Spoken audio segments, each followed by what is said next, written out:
Praise lord. దేవాతి దేవునికి వందనాలు. ప్రభు నామమున మీ అందరికీ నా ప్రత్యేకమైన వందనాలు, శుభాలు తెలియచేస్తున్నాను. ఈ దినము కొరకు ఏర్పాటు చేయబడిన దేవుని వాగ్దానము యెషయా గ్రంథము 54వ అధ్యాయము 3వ వచనము. కుడివైపునకు ఎడమవైపునకు నీవు వ్యాపించదవు, నీ సంతానము అన్యజనముల దేశమును స్వాధీనపరుచుకును. దేవుని నామానికి మహిమ కలుగునుగాక. ఈ ఉదయకాల సమయంలో మన తండ్రి గొప్ప వాగ్దానాన్ని మనకు అందిస్తూ ఉన్నారు. హల్లెలూయా. కుడివైపునకు ఎడమవైపునకు కూడా నువ్వేమవుతావంట? వ్యాప్తి చెందుతావంట. బహుశా అడుగుతున్నావా దేవుణ్ణి, నా వ్యాపారంలో అభివృద్ధి పరచండి ప్రభువా, నా ఉద్యోగంలో అభివృద్ధి పరచండి ప్రభువా, కుటుంబ పరాలుగా మమ్మల్ని అభివృద్ధి పరచండి ప్రభువా, అన్ని విషయాల్లో కూడా మమ్మల్ని వ్యాపింప చేయండి ప్రభువా అని ఎవరైతే దేవుని సన్నిధిలో ప్రార్థిస్తున్నారో, ఎవరైతే దుఃఖిస్తూ ఉన్నారో వారందరికీ కూడా ఈరోజు ప్రభు చెప్తూ ఉన్నాడు, నువ్వు వ్యాపించబోతూ ఉన్నావు. హల్లెలూయా. ఆర్థిక పరంగా కానీ, ఆరోగ్యపరంగా కానీ అన్ని విషయాల్లో కూడా దేవుడు ఈ దినము నుంచి ఆయన ఏం చేయబోతున్నారట?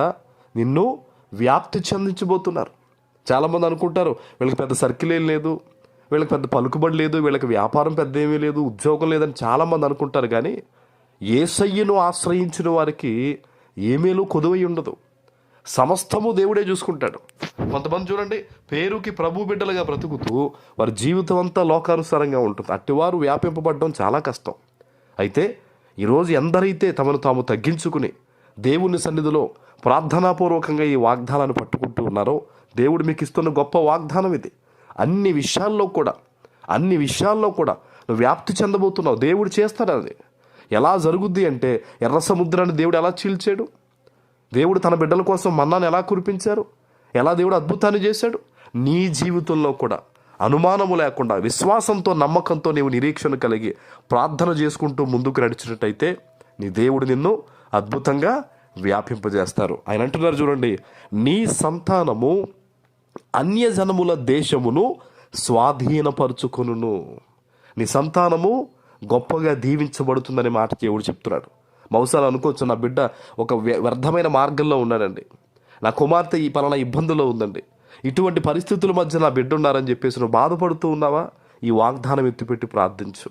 ఈ వాగ్దానము గాయపరచబడిన వారికి ఒక మందు. ఆమేన్. ఏదైతే బిడ్డల విషయంలో బాధపడుతున్న తల్లిదండ్రులు ఉన్నారో, దేవుడు ఏదైతే వాగ్దానం ఇస్తున్నాడో వారు దీవించబడతారు, వారు గొప్పగా బ్లెస్ అవుతారని ఈ రోజు దేవుడు వాగ్దానం ఇస్తున్నాడో, నమ్మకంతో, దేవుని మీద నమ్మకంతో, దేవుని మాట మీద, వాగ్దానం మీద నమ్మకంతో ఈ వాగ్దానం ఎత్తిపెట్టి మీరు ప్రార్థన చేస్తే కనుక మీ బిడ్డలు ఎటువంటి ఇబ్బందికరమైన పరిస్థితుల్లో ఉన్నా, ఎటువంటి తప్పుడు మార్గాల్లో వెళ్తూ ఉన్నా, ఎటువంటి రాంగ్ రూట్లో ఆ బిడ్డలు ప్రయాణం చేస్తూ ఉన్న జీవితంలో తప్పకుండా దేవుడే సరిచేస్తాడు. బికాస్ ఆఫ్ మీ నమ్మకమైన ప్రార్థన. దేవుడు వాగ్దానం ఇచ్చాడు మాకు, మా బిడ్డలు దీవిస్తా అన్నాడు. మా బిడ్డలు అన్ని జనముల దేశాన్ని గొప్పగా స్వాధీనపరుచుకుంటారని, మా బిడ్డలు మంచి ఉద్యోగాలు చేస్తారని, మా బిడ్డలు ప్రయోజకులు అవుతారని, మా బిడ్డలు చక్కని పెళ్లిళ్ళు చేసుకునే సంతానంతో కలకల్లాడతారని మా దేవుడు వాగ్దానం ఇచ్చాడు కనుక ఇదిగో ఈ వాగ్దానాన్ని నేను నమ్ముతున్నానని ఏ తల్లిదండ్రులు అయితే ఈరోజు ఈ వాగ్దానం ఎత్తిపెట్టి ప్రార్థన చేస్తారో ఖచ్చితంగా వారు, వారి బిడ్డలు కూడా నూరంతలుగా దీవించబడతారు. ఆమేన్. ప్రార్థన చేసుకుందాం. పరిశుద్ధుడు అయిన మా తండ్రి, ప్రేమ కలిగిన ప్రభువా, మీకు స్తుతులు.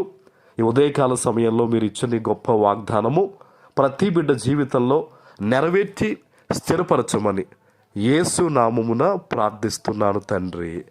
ఆమేన్.